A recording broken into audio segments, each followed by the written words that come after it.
Welcome back guys, Vishal Gupta आपका teacher. कैसे हो आप सब स्टूडेंट्स? इस वीडियो में मैं आपको जो हमारा चैप्टर है कैश फ्लो स्टेटमेंट उसके प्रैक्टिकल प्रॉब्लम स्टार्ट कराने जा रहा हूं from the book of TS Grewal. Guys, हम इस वीडियो में इसका क्वेश्चन नंबर 1 और क्वेश्चन नंबर 2 अटेम्प्ट करेंगे। ठीक है जी, तो चलिए स्टार्ट करते हैं क्वेश्चन नंबर 1 से। स्टूडेंट्स, क्वेश्चन नंबर 1 में कहा है उसने कि identify the transactions as belonging to operating activities, second investing activities, third financing activities and fourth cash and cash equivalent. Guys, हमें इनको चारों इन एक्टिविटीज में हमें बताना है कि कौन सी ऑपरेटिंग में जाएगी, कौन सी इन्वेस्टिंग में जाएगी, कौन सी फाइनेंसिंग में जाएगी और कौन सी कैश एंड कैश इक्विवेलेंट में रहेगी। बट कई बार होता है क्या कि आप इन क्वेश्चंस को ज्यादा सीरियसली नहीं लेते। आप सोचते हो कि यार ये तो ऐसे ही है, थ्योरी है, ये तो यही तो बताना और करना क्या है, छोड़ो इसको, सीधा प्रैक्टिकल पे आ जाओ। बट मैं आपको एक एडवाइस करता हूँ कि आप जब तक इन क्वेश्चंस को अटेम्प्ट नहीं करोगे आपको आगे बेस क्लियर नहीं होगा। और दूसरी बात, अब जमाना कौन सा है उसका, एमसीक्यूज का। तो एमसीक्यूज में ऐसे क्वेश्चन तो आएंगे जब आपको फंडामेंटली क्लियर ही नहीं होगा कि कौन सी आइटम किस एक्टिविटी में जानी है, तो फिर आपके को एमसीक्यूज अटेम्प्ट करने में भी दिक्कत आएगी एग्जाम में। तो इसलिए इसको आपने इग्नोर नहीं करना। जैसे मैं आपको सिखाता हूँ आप उस तरीके से इस क्वेश्चन को अटेम्प्ट कीजिए। ये आ गया क्वेश्चन नंबर 1। तो इसको ऐसे टैबुलर फॉर्म में बना लीजिए। ठीक है जी, जैसे मैं टेबल बना रहा हूँ ना, ये ऐसे बना लीजिए। यहाँ पे आ जाएगा आपका सीरियल नंबर, सीरियल नंबर। तो ये सीरियल नंबर मतलब सबसे पहले वो क्या है, ए दे रहा है तो हम भी यहाँ ए दे देंगे। ठीक है, और यहाँ पे उसने क्या बताया कि ट्रांजैक्शन है ना, ये ट्रांजैक्शन लिख लो। ठीक है, ट्रांजैक्शन। ओके गाइस, ये ट्रांजैक्शन के बाद यहाँ हम लाइन लगा करके आगे उनको चार हिस्सों में बांटना है। गाइस, किसमें बांटना है? चार हिस्सों में। और ये चार हिस्से बढ़ गए। सबसे पहले जो उसने हमसे क्या मांगा है, ऑपरेटिंग एक्टिविटीज। तो ये आ जाएगा ऑपरेटिंग एक्टिविटीज पहला। ठीक है, दूसरा उसने किस में कहा है, इन्वेस्टिंग एक्टिविटीज में। ठीक है, तो ये दूसरा इन्वेस्टिंग एक्टिविटीज में आ गया। और गाइस तीसरा उसने किसने बोला है, जाहिर है फाइनेंसिंग में, फाइनेंसिंग। ठीक है जी। और फोर्थ किस में है आपका, cash and cash equivalent, cash and cash equivalent. Okay जी, तो सबसे पहले हम बात करेंगे ए में क्या आएगा, कैश सेल्स। कैश सेल उसने कहा है, कैश सेल ऑफ गुड्स। तो गाइस अंडरस्टूड है, आपको पता है कि इस चीज को किस में आएगा, ये ऑपरेटिंग का पार्ट रहेगा। जो आइटम जिस बॉक्स की है, जिस एक्टिविटी से रिलेटेड है आइटम, आप उसमें उसको ऐड कर दीजिए। आपको बी क्या कह रहा है कि cash received against revenue from services. तो बी क्या है, cash received from services, received from services. ठीक है गाइस, तो सर्विसेज में भी आएगा तो ये उसका ऑपरेटिंग है, बाकी और किसी एक्टिविटी में नहीं जाएगा। और सी आइटम क्या है, सी आइटम है आपका कैश परचेज ऑफ गुड्स। तो यहाँ पे आएगा cash purchase of goods, cash purchase of goods. तो ठीक है, अंडरस्टूड है। तो फिर ये किस में आएगा, ये भी अगेन ऑपरेटिंग एक्टिविटी में आएगा। और फोर्थ क्या है, डी। डी मतलब कैश पेड अगेंस्ट सर्विसेज देगा। तो ये आ गया cash paid for services taken. तो गाइस इसमें भी किसके आएगा, ये भी ऑपरेटिंग एक्टिविटी के अंडर आएगा। ठीक है जी, तो ये किसके आ गए, ऑपरेटिंग एक्टिविटीज के। और उसके बाद ई, ई में क्या है, पेटेंट परचेज। ई क्या है हमारा, पेटेंट परचेज। तो गाइस पेटेंट परचेज किसके अंडर आता है, परचेज। परचेज तो ये पेटेंट क्या होता है, पेटेंट तो एसेट है, फिक्स्ड एसेट। तो इसका मतलब ये इन्वेस्टिंग के अंडर आएगा। तो इसको हम किसके अंडर लिखेंगे, इन्वेस्टिंग एक्टिविटी के अंडर। ठीक है जी। ई के बाद एफ, एफ किस में आएगा, मार्केटेबल सिक्योरिटीज। एफ क्या है हमारा, मार्केटेबल सिक्योरिटीज। मार्केटेबल सिक्योरिटीज जो है हमारा, वो क्या होता है, वो कैश एंड कैश इक्विवेलेंट है। तो ये किसी एक्टिविटी के अंदर ना आते हुए ये कैश एंड कैश इक्विवेलेंट में ही जाएगा। गाइस आपको समझ लगा मैं आपको क्या करवा रहा हूँ? तो इस तरीके से करना इजी हो रहा है और इससे आपको समझना भी आसान है। कल को आपको इस तरीके की आइटम्स किसी भी तरीके से आएंगे और ये चार ऑप्शंस बनेंगे, ए बी सी डी। तो एमसीक्यू ऐसे ही तो आते हैं। ठीक है ना जी, तो ये आपके एफ पॉइंट हो गए। अब हम इसके आगे वाले पॉइंट्स करते हैं। ठीक है, तो मुझे एक बार ये बोर्ड को इरेज करना पड़ेगा। आप तब तक इसको अंडरस्टैंड करिए कि ये हमने कैसे अटेम्प्ट किया। बहुत इंटरेस्टिंग है, लॉजिकल है और साथ में आपके एग्जाम के पॉइंट ऑफ व्यू से बहुत इंपॉर्टेंट चीज है। कोई भी एक्सरसाइज जब आप शुरू करते हो, अनसॉल्व हो या सॉल्व हो, तो उसमें आपको बेसिक जो शुरू वाले क्वेश्चन है, स्टार्टिंग क्वेश्चन है, उसको डेफिनेटली अटेम्प्ट करना चाहिए, उनको इग्नोर नहीं करना चाहिए। ठीक है जी, तो नेक्स्ट मार्केटेबल सिक्योरिटीज के बाद एफ के बाद क्या है, जी। तो यहाँ पे फिर आ गया, उसी को मैं एक्सटेंड कर देता हूँ, ये सीरियल सीरियल नंबर आ गया, ठीक है, और यहाँ पे ट्रांजैक्शन आ गया, और ये 4 हिस्से आगे मैं डिवाइड कर देता हूँ, ठीक है जी। 4 हिस्से यहाँ पे डिवाइड कर दिए, तो यहाँ पे हम लिख लेंगे अगेन, ये आ गया सीरियल नंबर, एफ के बाद हमारा यहाँ जी आ जाएगा, और ये ट्रांजैक्शन आ जाएगा गाइस, ये क्या आ जाएगा ट्रांजैक्शन, और ये क्या है आपका ऑपरेटिंग एक्टिविटी, ये क्या है ऑपरेटिंग। दूसरा क्या है इन्वेस्टिंग, दूसरा क्या है गाइस इन्वेस्टिंग।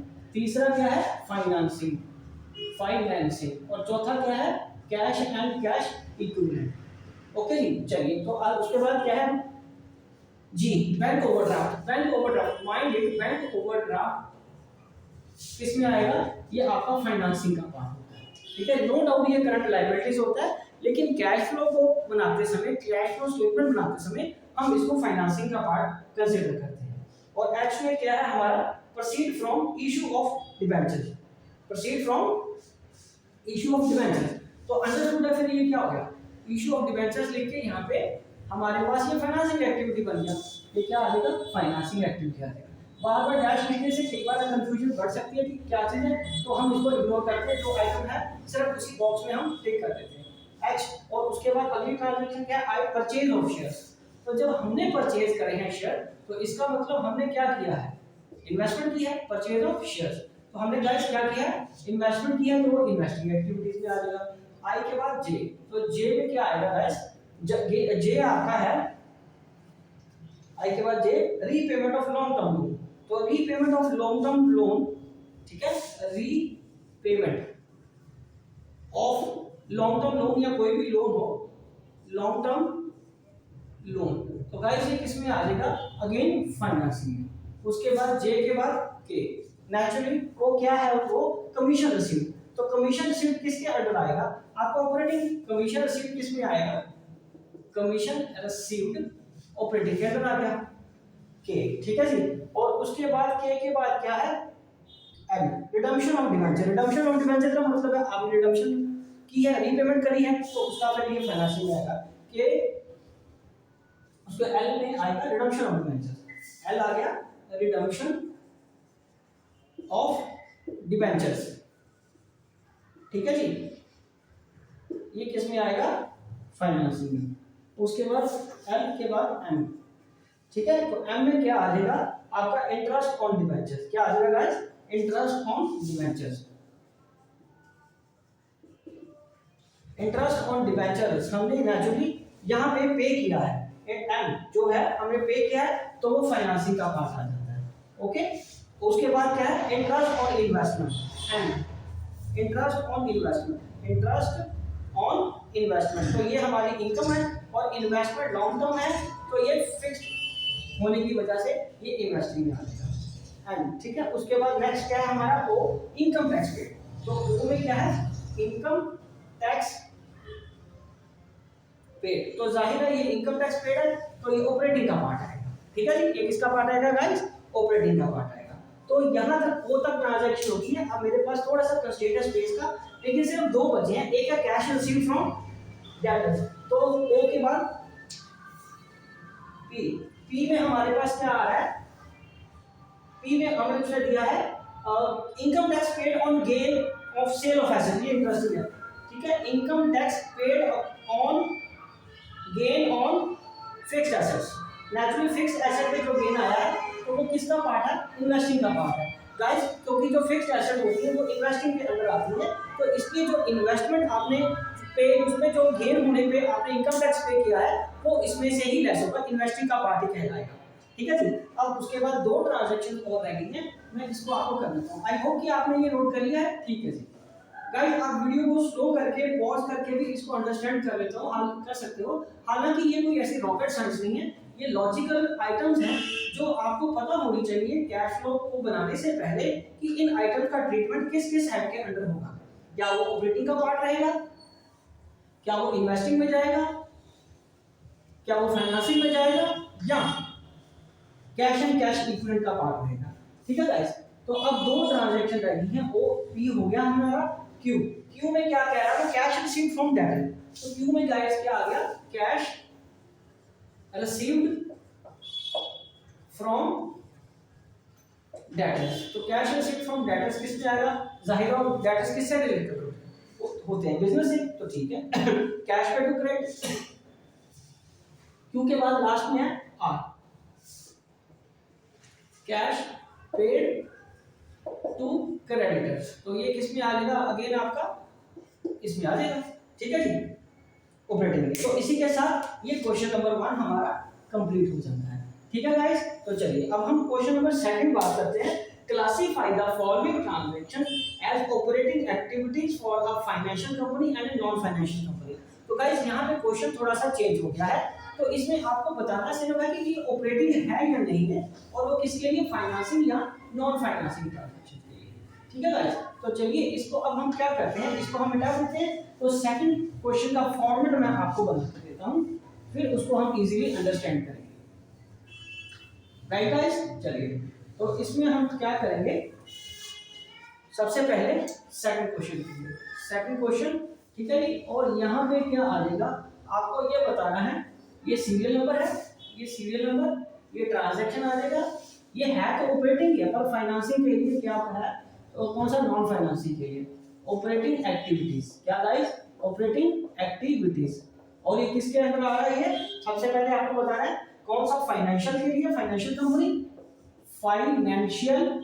कंपनी और non financial company.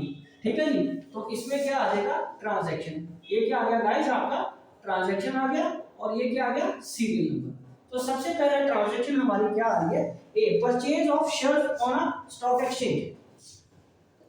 Purchase of shares किया है आपने ऑन अ स्टॉक एक्सचेंज। तो इसका मतलब ये किसके लिए ऑपरेटिंग एक्टिविटीज है? स्टॉक एक्सचेंज के लिए, फाइनेंस कंपनी के लिए ये क्या चीज है?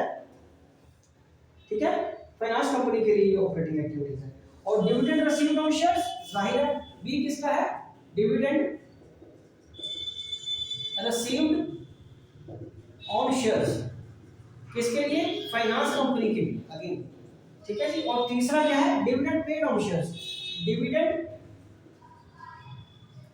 Paid on shares. और ये जो सी आइटम है ये आपने पे किया है सी, और ये किसी के लिए भी नहीं है। ठीक है जी, जो सी आइटम है वो किसी के लिए भी नहीं ऑपरेटिंग एक्टिविटीज, क्योंकि दोनों के लिए ये क्या चीज है? Financing activities. ओके जी, उसके बाद क्या है? डी क्या चीज है? Loan given. तो डी क्या है? लोन गिवन किसके लिए है? Loan given is a part of job offer, तो ये किसी के लिए नहीं है। ठीक है, और पार्ट ऑफ लोन गिवन किसका जॉब है? फाइनेंशियल कंपनी का। तो फाइनेंशियल कंपनी के लिए ये क्या आ जाएगा? Operating activity. ठीक है, लोन गिवन के बाद आगे क्या है? लोन टेकन जो ई पार्ट है, तो वो भी किसका पार्ट है? फाइनेंशियल कंपनी का। ई किसका है? नॉट लोन टेकन, क्योंकि पैसा लेना उधार या पैसा उधार देना फाइनेंशियल कंपनी का ही ऑपरेटिंग एक्टिविटीज होता है। ठीक है जी, और उसके बाद नेक्स्ट है इंटरेस्ट पेड ऑन बोरिंग्स। जो आपने इंटरेस्ट पे किया है, इंटरेस्ट पेड ऑन बोरिंग्स। ठीक है जी,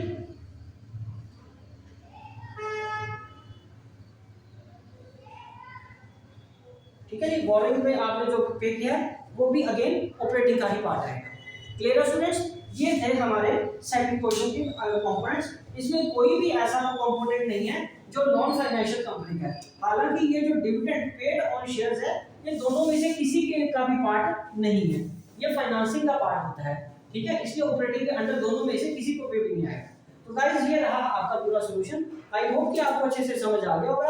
आप इसी तरह मेरे चैनल को देख के अपना कोर्स कंप्लीट करते रहिए, और हाँ, मेरे चैनल को सब्सक्राइब करना ना भूलें, और शेयर और लाइक करते रहें। ओके जी, डन।